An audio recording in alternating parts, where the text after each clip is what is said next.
Facts First presents the 1,200-year-old secret scientists discovered at the bottom of the ocean will drop your jaw. Frank Goddio is a French archaeologist. He was born with maritime adventures in his blood. His grandfather was Eric de Bishop, who invented the contemporary catamaran. He was also the leading expert of ancient South Pacific seafaring routes. Frank worked as a financial counselor for years, and in the 80s he decided to give all of that up and concentrate on his true passion – underwater archaeology. He even established a nonprofit group called the European Institute for Underwater Archaeology, or IEASM. As president of ICEAM, or ICEAM, Frank has overseen many long-lost shipwreck searches. One of his most impressive finds was a vessel called the Orient, which sailed the seas during the 18th century. It was a French gunship which was once part of Napoleon's fleet. In 1992, Frank teamed up with an Egyptian governmental department called the Supreme Council of Antiquities. Frank and the team mapped an area in Abu Qir Bay, which is located in the northeast of Alexandria. It took 8 long years before they made a fantastic discovery.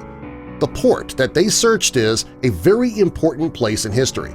It's very close to Alexandria, which is a modern city today, but it was once one of the cultural capitals of the ancient world. Centuries before the city was founded in 331 BC, there was another settlement in the area. It was a city known as Heraklion, which is legendary. It's believed the city was set up in the 8th century BC during the last days of the pharaohs, and it became incredibly significant. For a long time, researchers didn't have much to go on, other than a few references in ancient texts. According to a writing by historian Herodotus in the 5th century BC, the city was known as Thonis and was home to Helen of Troy. According to the story, the Greek beauty left the city with her lover to Paris, hoping to seek refuge from her jealous husband. According to one version of the story, the couple was turned away by Thonis, who was the guardian who guarded the mouth of the Nile River. In other accounts, Helen and her husband stayed there. There's another legend that connects the former Thonis with Zeus's son Heracles. According to this story, a monument was erected on the spot where Heracles arrived in Egypt. Today it's believed that this connection led to the Greeks changing the name of the city from Thonis to Heraklion. The city then became one of the most important ports in Egypt. When ships arrived from Greece, they had to pass through the city, and soon it became a place where taxes were collected and it became a major hub of global trading. Some people believe that Heraklion was a place of religious significance.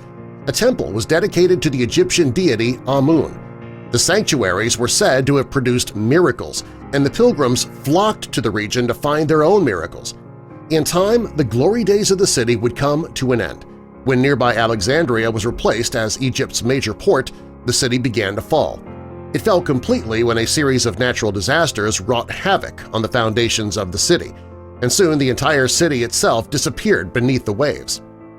Around 1,200 years after the city disappeared under the Mediterranean Sea, historians couldn't decide if the stories of the city were in fact or fiction.